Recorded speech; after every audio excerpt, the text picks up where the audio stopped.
¿Alguna vez te has preguntado cómo algunas fortunas y dinastías han perdurado por siglos? Inmunes a las crisis, a las guerras, a la decadencia que afecta a todos los mortales. Durante décadas, las sospechas han circulado por los pasillos de Internet y en los márgenes de los medios de comunicación. Se habla de pactos, de rituales ancestrales y de magia negra de alto nivel, a la que solo los más poderosos tienen acceso. Para muchos, estos no son simples teorías de conspiración. Los indicios están ahí, si te atreves a buscarlos. Casos como el de Jeffrey Epstein nos mostraron cómo la élite global puede operar redes de abuso con una impunidad escalofriante. O Escándalo Franklin, que destapó cómo figuras políticas y empresariales estaban vinculadas a sectas y sacrificios. Y no olvidemos a Charles Manson, quien hipnotizó a sus seguidores con una retórica que mezclaba magia negra y una guerra racial profetizada. Recientemente se destapó que personas ricas llegaron a pagar hasta 100.000 euros por pasar un fin de semana en Sarajevo para tener la oportunidad de dispararle a personas, aprovechando el conflicto armado que ocurría en Bosnia durante la década de los 90. Estas historias siempre se apagan rápido, a pesar del impacto inicial que llega a tener. Pero sus conexiones profundas, ocultas tras cortinas de silencio, abogados carísimos y amigos en gobiernos y agencias de inteligencia, además de hacer uso de sus agentes ocultos en las redes sociales, logran cambiar la narrativa y la atención de las personas. Y hoy, en Folclor Macabro, desentrañaremos 3 relatos que te harán cuestionar todo lo que crees saber sobre el mundo en el que vives. Antes de adentrarnos en la oscuridad, si este viaje a las entrañas del poder te provoca escalofríos, no olvides dejarme un me gusta, suscribirte al canal y activar la campanita. Tu apoyo es lo que me incentiva a investigar estas verdades prohibidas. Comparte tu teoría en los comentarios y no olvides que la oscuridad siempre está observando.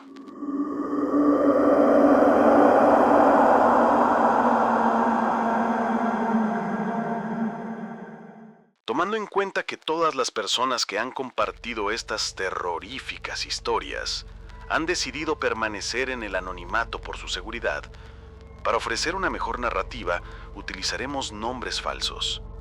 El primer testimonio pertenece a una mujer a quien llamaremos Raquel. Ella vivió una pesadilla que comenzó no en un callejón oscuro, sino en los pasillos de una prestigiosa universidad. Una historia que confirma que los pactos más oscuros a menudo se sellan con sonrisas educadas y collares de diamantes. La titularemos El Pacto de Sangre. Raquel es de una familia de clase media alta, por lo que creció llevando una vida bastante estable y cómoda. En la universidad, una bastante costosa pero una de las mejores del país, conoció a Alejandro. Él pertenecía a una de las familias más poderosas del país y, contrario a lo que uno pueda llegar a creer, no era un sujeto presumido, ni mucho menos prepotente. Alejandro era un joven serio, inteligente y sorprendentemente humilde para la riqueza que cargaba sobre sus hombros. Cabe destacar que el imperio de su familia se extiende a las áreas de finanzas, bienes raíces y tecnología. Aunque su popularidad en la universidad no era por los coches deportivos que tenía, sino por el aura de melancolía reservada que, irónicamente, lo hacía verse más atractivo. Su romance fue un lento y dulce florecer. Trabajos en equipo, cafés, conversaciones profundas. Durante el primer año, todo fue perfecto. Pero había una sombra. Alejandro se resistía ferozmente a presentarla a su familia. Cuando Raquel, herida por ello, lo confrontó, la fachada del joven perfecto se agrietó. Le confesó con la voz cargada de una ansiedad que ella no comprendía, que su situación familiar era complicada. Le habló de una alianza arreglada con otra dinastía poderosa y de su plan de independizarse primero, de ganar su propio espacio lejos de su influencia, para luego presentar a su esposa como un hecho consumado. Raquel, enamorada y comprensiva, aceptó. Pero el tiempo pasó. La relación se volvió más seria y el plan de huida de Alejandro se tornó urgente, casi desesperado. Quería irse a Taiwán, una oportunidad laboral que su familia no podía sabotear, decía. Fue entonces cuando Raquel empezó a vislumbrar el verdadero alcance del poder de la familia de su novio, ya que para que él pudiera sentirse libre, necesitaba escapar a otro continente. La presión de sus padres, que se negaban a que su hija se fuera del país con un hombre cuya familia ni siquiera conocían, forzó la mano de Alejandro. La propuesta de matrimonio fue romántica, pero el anuncio de que, por fin, conocería a su familia vino con una advertencia lúgubre. No esperes que te traten bien. Aunque da igual, nos casaremos y nos iremos. La mansión de su familia era una fortaleza de mármol y acero, fría e impersonal como un museo. La recepción fue un ejercicio de elegancia gélida. Sonrisas perfectas que no llegaban a los ojos, preguntas corteses que escondían dagas de desdén. Y entonces apareció ella, la elegida. Era deslumbrante, de una belleza casi artificial, y su trato con Raquel fue amable, demasiado amable. Hubo un momento en el que Alejandro fue alejado por su padre y hermanas, cuando esa mujer se acercó a Raquel con una condescendencia disfrazada de solidaridad. «No te preocupes, cariño», dijo con una voz dulce como la miel envenenada. «Nunca estuve enamorada de él. Esos arreglos son tan anticuados». Raquel ingenuamente sintió alivio. No vio la trampa. De repente se sintió hipnotizada por el colgante que llevaba. Una estrella de 5 puntas, un pentáculo, con incrustaciones que brillaban con una luz interna. Sin poder evitarlo, como si una fuerza externa guiara su mano, Raquel extendió los dedos y tocó el colgante.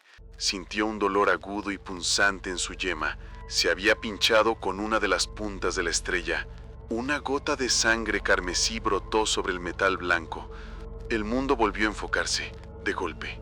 Las disculpas brotaron de sus labios, pero la otra mujer solo sonrió, con una sonrisa que ahora parecía predadora.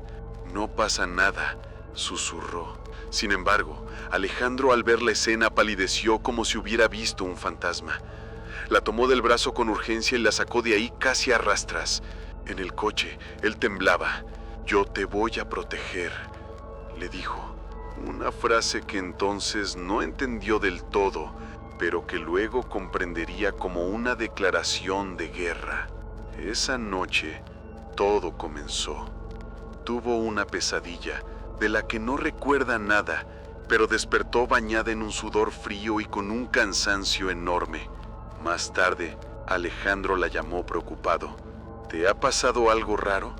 Ella mintió, no le dijo nada para preocuparlo.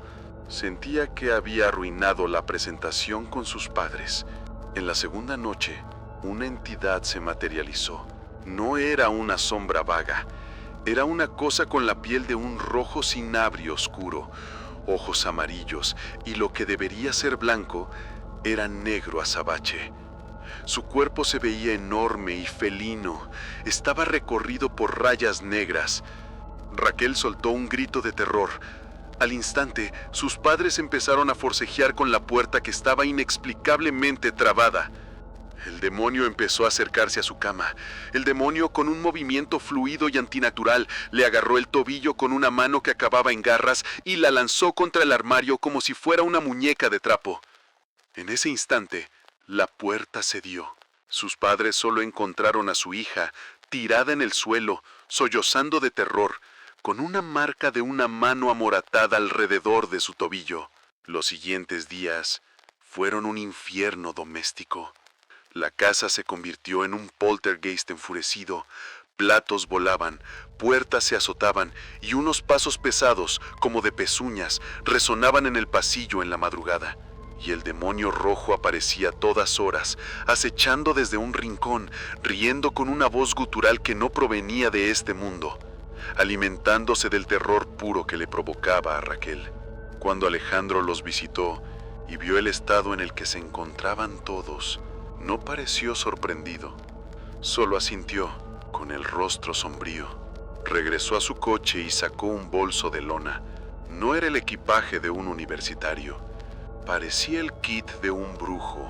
Hierbas para limpiar la casa, cruces de palma bendecidas en la catedral de la ciudad, pulseras protectoras. Mientras les daba instrucciones, la madre de Raquel le preguntó por qué cargaba con todo eso. Fue entonces cuando Alejandro rompió su silencio. Les contó la verdad. Su familia no solo era rica, su riqueza estaba cimentada en pactos con entidades oscuras. Heredaron no solo empresas, sino una tradición de brujería y magia negra. Tenían una iglesia privada, un templo donde realizaban rituales. Él había visto, desde niño, sacrificios. No de animales, sino de personas. Personas que, lo más aterrador de todo, parecían aceptar su destino con una calma sobrenatural. Tiempo después se enteró que estaban bajo un embrujo de sumisión. Su bisabuelo inició la práctica y mentían diciendo que solo dañaban a quienes se lo merecían. Él sabía la verdad. Si un negocio se le resistía, el dueño moría en un accidente, enloquecía o contraía una enfermedad degenerativa inexplicable. Creció viendo demonios y espectros como quien ve muebles en su casa. La familia de la mujer con la que lo querían casar era igual a la suya, por lo que la sangre que obtuvieron de Raquel cuando se pinchó con el collar les dio lo que necesitaban para lanzarle una maldición. «Debemos hacerte un exorcismo», declaró Alejandro. «Lo he preparado todo. Es la única manera de liberarte del demonio antes de que te consuma». Raquel, que había vivido el horror en carne propia, no pudo negarse. Pensó que sería un ritual preventivo, una simple oración. No estaba preparada para la batalla que se libraría dentro de ella. La posesión no es como en las películas. Es una lucha silenciosa y brutal por el alma. Y mientras se preparaba mentalmente, Alejandro fue por un sacerdote, un hombre anciano de mirada severa que olía a incienso y colonia. La habitación fue preparada. Crucifijos, velas, el libro de rituales. Raquel se sentía nerviosa pero en control, hasta que el sacerdote comenzó a rezar en latín. Fue como si un interruptor se accionara dentro de ella. Una fuerza bruta y maligna surgió de sus entrañas. Ya no era ella. Sus padres y Alejandro tuvieron que sujetarla con todas sus fuerzas mientras su cuerpo se arqueaba en la cama, contorsionándose en ángulos imposibles. Su voz, un gruñido profundo y gutural que no le pertenecía, insultaba y blasfemaba. Los muebles de la habitación temblaban. Raquel, la verdadera Raquel, estaba atrapada en un rincón de su propia mente, viendo la película de su propia posesión. Oía la voz desesperada de su madre, lejana, como bajo el agua. «Raquel, lucha, mi niña, todo estará bien». Sentía la mano de su padre, firme en su hombro, y la de Alejandro aferrada a la suya, caliente y sudorosa, un ancla en medio del huracán de oscuridad que la habitaba. El sacerdote, impasible, continuaba. Hubo un momento en que, según le contaron después, su rostro se deformó. Sus facciones se volvieron más toscas, sus ojos se ennegrecieron por completo y una sonrisa cruel y ajena se dibujó en sus labios. La entidad dentro de ella reveló su nombre, un nombre que sus padres se negaron a repetirle. Habló de los planes de la familia de Alejandro, de los pactos, de cómo la sangre de un inocente era el tributo preferido de sus amos. Alejandro, llorando, suplicaba a la entidad que se fuera, que lo tomara a él en su lugar. La cosa solo se reía. El ritual duró horas. Raquel perdía y recuperaba la conciencia en fragmentos. Cada vez que volvía, estaba más débil, más vacía, hasta que finalmente, con un alarido que pareció rasgar la realidad, la entidad fue expulsada. Una paz repentina, pesada y agotadora inundó la habitación. Raquel se desplomó, inconsciente, bañada en sudor y con la sensación de haber sido violada en lo más profundo de su ser. La marca en su tobillo había desaparecido. El demonio rojo no volvió a aparecer, aunque la guerra no había terminado, solo había cambiado de frente. La familia de Alejandro Al sentir que su maldición había sido rota, redobló su ataque. Brujerías más sutiles pero igual de dañinas. Sueños de angustia, rachas de mala suerte que rozaban lo increíble, una sensación constante de ser vigilados. Alejandro insistió en que tenían que huir. No solo ellos, sino también los padres de Raquel. Eran blancos ahora del odio de su familia. Se exiliaron, primero a Taiwán, luego en Alemania. Sin embargo, la fuga física no sanó las heridas del alma. Alejandro, el joven que una vez soñó con escapar, se derrumbó bajo el peso de la culpa. Él era el portador de esa maldición, el que había arrastrado a Raquel a su mundo de horror. Empezó a beber, intentando ahogar los recuerdos de su infancia y el remordimiento por lo que su familia le había hecho a la mujer que amaba. Pasó por rehabilitación, pero la dinámica de la relación ya estaba envenenada. La culpa de él y el trauma de ella crearon un abismo imposible de salvar. Después de 4 años más de una relación tortuosa y disfuncional, se separaron. Raquel, con sus padres como único pilar, se mudó a España para recomenzar. La depresión fue profunda. El miedo una sombra constante. 7 años después de su huida, intentando reconstruir una vida normal, una publicación en Facebook le partió el corazón y le heló la sangre. Era Alejandro. En las fotografías, sonriente y sobrio, vestido de smoking, junto a la mujer que su familia quería para él. Al final se casó con ella. La alianza se había consumado. Las preguntas la corroen en la quietud de la noche. ¿Cedió él al final, vencido por la presión y la culpa? ¿Fue toda una farsa desde el principio? ¿Era él quizá una pieza más consciente del juego de lo que ella creyó? La Raquel que sobrevivió al demonio rojo y el exorcismo sabe que algunas respuestas son demasiado peligrosas de obtener. La curiosidad no vale la paz frágil que ha logrado construir lejos de aquel mundo. ¿Sabe? Con una certeza que le fue grabada a fuego en el alma, que los monstruos más terribles no siempre tienen el rostro rojo y ojos amarillos. A veces visten trajes caros, viven en mansiones y sellan sus pactos no con sangre de cabra, sino con la feliz voluntad de sacrificar el amor y la libertad en el altar del poder eterno. Un relato escalofriante que nos hace preguntarnos ¿cuántas familias como la de Alejandro hay ahí fuera, adorando entidades desde las sombras que los ayudan a dirigir los hilos del mundo? ¿Estaremos nosotros, sin saberlo, en la mira de su próximo sacrificio?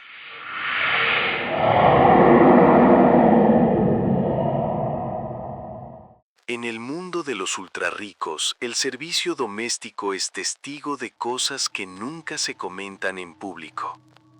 Los mayordomos, las niñeras y los choferes. Ellos son sombras discretas, oídos y ojos que ven pasar la vida privada de sus empleadores a través del espejo retrovisor. El testimonio que escucharemos ahora nos llegó de un hombre al que llamaremos Manuel. Tras años de silencio y una huida a otro país, necesitaba sacar el peso de una memoria que lo atormenta.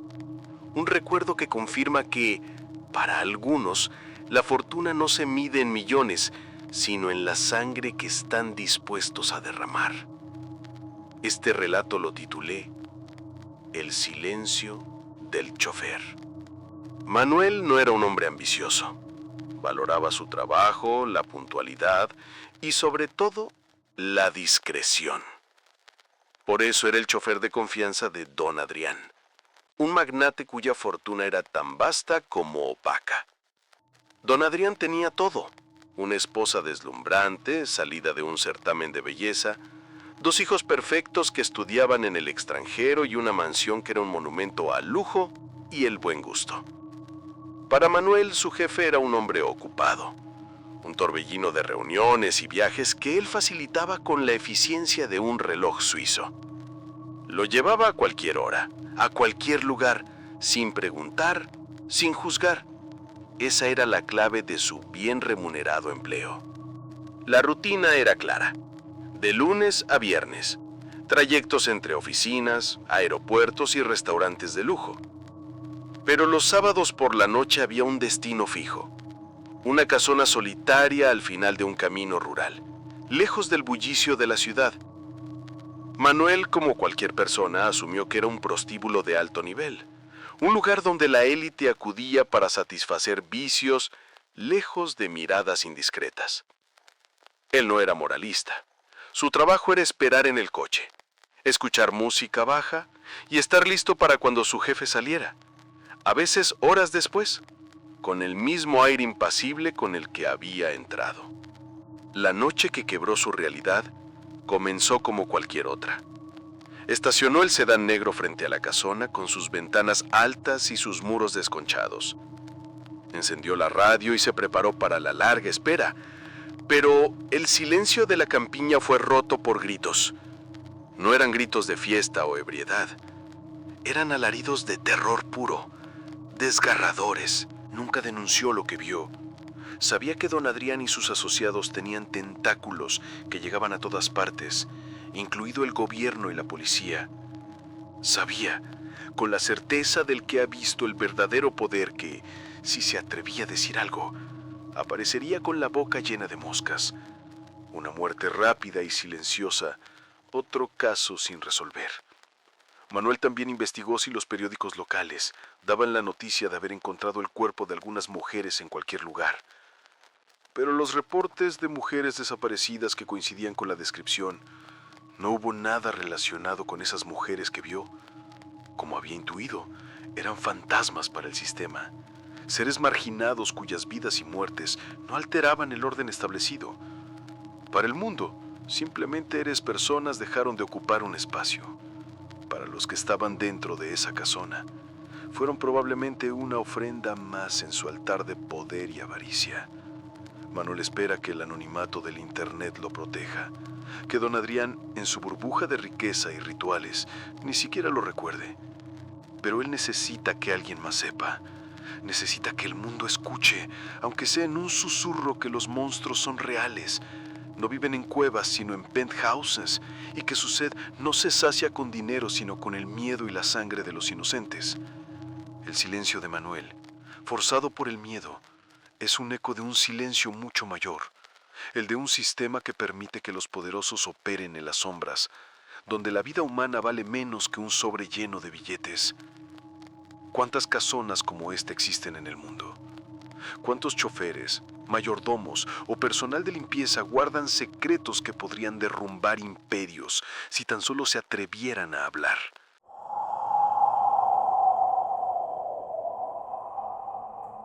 Existe un escalón en el mundo de la élite que trasciende la mera riqueza. Es un estrato donde el dinero no es un fin, sino un medio para acceder a experiencias que la moral común no puede siquiera concebir. El testimonio final de esta noche pertenece a una mujer a quien le pondremos el nombre de Verónica. Su historia no es la de una víctima desvalida, sino la de una testigo con los ojos bien abiertos, que aceptó un pacto fáustico a cambio de una fortuna, y que descubrió que el precio real no lo pagaba con su cuerpo, sino con su alma.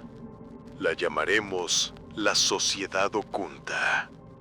Verónica era una escort de élite, no una superviviente, sino una mujer que decidió sacar el máximo provecho posible de su propia imagen. Comenzó, como muchas, creando contenido para una conocida página web de color azul, pero su belleza e inteligencia pronto llamaron la atención de clientes en un nivel superior. La propuesta que cambiaría su vida llegó de un empresario con base en Dubái, un hombre cuyo nombre ella nunca pronunció, al que se refería simplemente como el magnate. La oferta era obscenamente generosa. A cambio de su compañía exclusiva durante un tiempo indeterminado, él le ofrecía una vida de fantasía, vestidos caros, joyas que valían más que una casa y acceso a un mundo de lujo absoluto. Pero el verdadero premio, lo que ella aceptó con ambición, era el capital que le daría y con el que quería montar su propia clínica de estética en un país europeo. Un sueño de independencia y respetabilidad lejos del meretricio. Ella vio en el magnate no un monstruo, sino un trampolín, un error de percepción que pronto se corregiría. Comprendí verdaderamente lo que son capaces de hacer las personas con dinero, confiesa. No te hablo de ricos, te hablo de entidades con un poder tan absoluto que la ley es para ellos una sugerencia, no una norma. Personas para las que los demás somos juguetes, activos prescindibles o sacrificios. Verónica era consciente de su papel. El magnate la alardeaba como un trofeo viviente. La prestaba a sus amigos de confianza si el capricho lo requería. Y ella, con los ojos puestos en su futuro, aceptaba. Era un negocio frío y claro, o eso creía ella, hasta que las reglas del juego cambiaron y el entretenimiento se tornó sádico y sobrenatural. El magnate comenzó a llevarla a fiestas privadas organizadas por jeques en palacetes fuera de la ciudad, en el corazón del desierto. No eran las bacanales decadentes que uno podría imaginar. Eran reuniones de hombres y algunas mujeres de una palidez mortecina y miradas que evaluaban todo con la frialdad de un coleccionista. La atmósfera era pesada, cargada de un incienso espeso que no lograba enmascarar un olor subyacente a cobre y electricidad estática. El espectáculo principal no involucraba a Verónica directamente, y por eso era 10 veces más aterrador. Escogían a 2 personas de entre un grupo de sirvientes o voluntarios pagados con sumas exorbitantes. Los acostaban en el suelo en el centro de un círculo dibujado con un polvo oscuro y brillante. Un hombre con ropas rituales cantaba palabras guturales que hacían vibrar los cristales de las copas. Lo que sucedía después le quitaba el aliento a Verónica. Las personas en el suelo se convulsionaban, sus cuerpos arqueándose de forma antinatural. Cuando se incorporaban, ya no eran ellas. Sus ojos eran la puerta al infierno. Algunos brillaban con un amarillo felino y penetrante. Otros estaban inyectados en un rojo sangre, total, sin pupila visible. Los más aterradores eran los que se volvían completamente negros, como pozos de tinta sin fondo. Estas entidades poseedoras de aquellos cuerpos eran azuzadas una contra la otra. No era una pelea, era un despedazamiento. Se lanzaban con una fuerza sobrehumana, aullando y escupiendo, mordiéndose con una ferocidad animal. Vio en más de una ocasión cómo arrancaban pedazos de carne con los dientes, cómo el líquido vital salpicaba las impecables túnicas blancas de los espectadores, quienes observaban con la misma fascinación distante con la que se mira una obra de arte abstracto. El terror de Verónica era tan palpable que se aferraba al brazo del magnate. Él se reía, una risa baja y satisfecha. «Tranquila, gatita», le decía, acariciándole el cabello. «Nada malo te pasará aquí. Yo te protejo». A Verónica le repugnaba, pero en ese infierno su cliente era el único mal conocido. Sospechaba que a él le encantaba ese papel de protector condescendiente. Le daba una sensación de poder y control sobre ella que iba más allá del contrato económico. Una noche, el espectáculo se les fue de las manos. En una pelea particularmente brutal, el poseído, con ojos amarillos, venció tras inmovilizar a su oponente de ojos negros con un movimiento que quebró huesos con un crujido seco. El ganador se irguió. En lugar de aullar o gruñir, inclinó su cabeza hacia atrás y comenzó a recitar algo. No era árabe. Era una lengua antigua, llena de sílabas imposibles y sonidos guturales que parecían retorcer el aire mismo. Las luces de la enorme estancia comenzaron a parpadear de forma caótica. Una presión inmensa cayó sobre todos los presentes. El ambiente, antes cargado de excitación malsana, se llenó de un puro e incontestable miedo. El magnate, por primera vez, perdió su compostura. Su rostro se descompuso. Agarró a Verónica del brazo con fuerza. «Tenemos que irnos, ahora», dijo con urgencia, «antes de que esto se descontrole». La sacó del salón casi a rastras, sin mirar atrás. Verónica no supo qué ocurrió después en esa habitación, pero la expresión en el rostro de su protector fue lo suficientemente aterradora para no preguntar nada. Algo había salido mal, algo se había liberado. A partir de esa noche todo cambió. El magnate dejó de asistir a aquellas fiestas, lo que a Verónica le produjo un alivio inmenso. Pero la paz no llegó. La oscuridad que habían convocado parecía haberlos seguido a casa. En la lujosa suite donde vivían, las cosas se movían solas. Sombras altas cruzaban por los pasillos en su visión periférica. Por las madrugadas se oían pasos firmes y pesados, como de alguien con botas, recorriendo la sala vacía. El magnate empezó a tener rachas de mala suerte. Pequeños negocios se hundían, acuerdos se rompían. Su carácter, antes arrogante y controlado, se volvió irascible y paranoico. Miraba a Verónica con una mezcla de obsesión y resentimiento, como si ella fuera un talismán de la suerte que había dejado de funcionar. Ella sentía que su presencia ya no era deseada, que pasó a ser una posesión ligada a la mala fortuna que ahora lo acosaba. Pero temía pedir irse, temía que, en su estado mental deteriorado, no la dejara marchar, o que decidiera que ella era parte del problema que necesitaba ser eliminado. La salvación llegó de forma inesperada y fría. Una mañana, un abogado impecable, a quien no había visto antes, se presentó en la suite. Le entregó un maletín. Dentro había más dinero del que había visto en su vida. El pago final y un boleto de avión de primera clase con destino a Europa para ese mismo día. «El señor considera que su contrato ha concluido», dijo el abogado, sin un ápice de emoción. «Es recomendable que olvide todo lo relacionado con su estancia aquí, para su propio bienestar». Verónica no hizo preguntas, no miró atrás. Empacó sus pertenencias más valiosas y, con el corazón encogido por un miedo liberador, abandonó Dubái para siempre. El dinero le permitió establecer su clínica estética, construir una vida nueva, limpia en la superficie. Pero las cicatrices están en su alma. A veces, en la quietud de la noche, aún recuerda el sonido de esos dientes desgarrando carne, la lengua antigua retorciéndose en el aire y la mirada de pánico genuino en los ojos del magnate.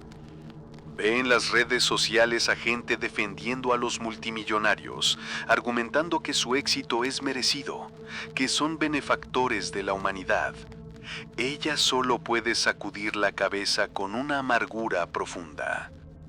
Ellos no saben la verdad.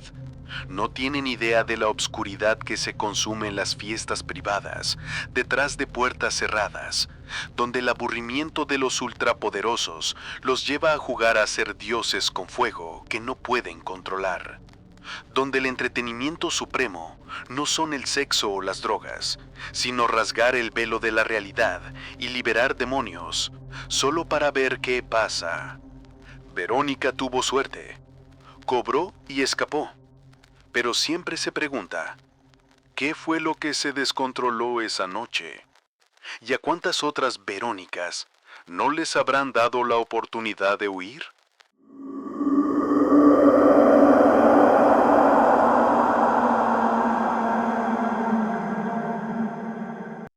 Tres relatos, tres perspectivas de un mismo infierno dorado. Una novia, un chofer, una escort. Tres personas cuyas vidas se cruzaron con la verdad oculta detrás del poder global. Nos dejan una pregunta incómoda, susurrada en la oscuridad. Si esto es lo que logran filtrarse, lo que sobrevivientes anónimos se atreven a contar, ¿qué atrocidades indecibles permanecen ocultas, protegidas por un silencio comprado con dinero o sellado con miedo? La próxima vez que veas a un magnate en las noticias, a un jeque en un magazine o un heredero en redes sociales, recuerda estas historias. Quizás detrás de su sonrisa se oculte la sombra de una realidad aterradora. Si este viaje a las entrañas del poder te ha dejado inquieto, no olvides suscribirte a Folclor Macabro para más testimonios prohibidos. Déjame un me gusta y comenta si crees que la verdad está ahí afuera, esperando ser descubierta.